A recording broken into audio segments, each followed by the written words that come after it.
The airline industry is quickly coming to terms with what the new US government might mean for its fortunes. Early signs are that the US airline lobby sees President Donald Trump's pledge to put America first as being an opportunity to get a couple of issues back on the agenda that it saw fall by the wayside under the Obama administration.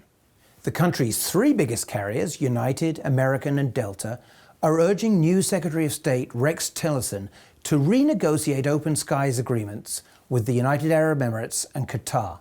Their argument is that carriers from those states benefit from unfair subsidies. Now, these arguments have been made several times in recent years, but never definitively proven.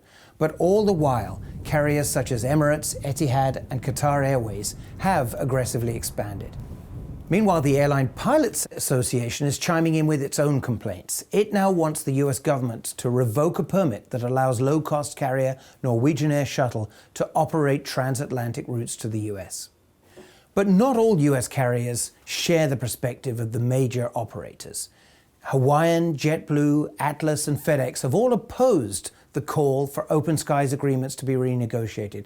They argue that this would be an unjustified restriction on competition. Another very contentious issue that reared its head in recent days is the prospect of privatizing the US air traffic control system. At a meeting at the White House on February 9th, President Trump very aggressively criticized the FAA for what he said was mismanagement of the NextGen air traffic control modernization program. In so many words, he said they're wasting money and installing the wrong types of equipment. And the Airlines for America group clearly see this as an opportunity to advance their case for instead privatizing the air traffic control system. Now, not everybody agrees that air traffic privatization is the right path to go down.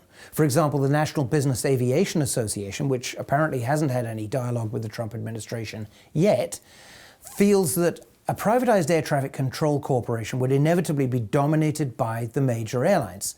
And its more particular concern is that these airlines would push for the introduction of user fees as a way to finance the system, and that these user fees would be a less fair way of charging operators who use the system. A less fair, that is, than the current system that depends upon gasoline taxes.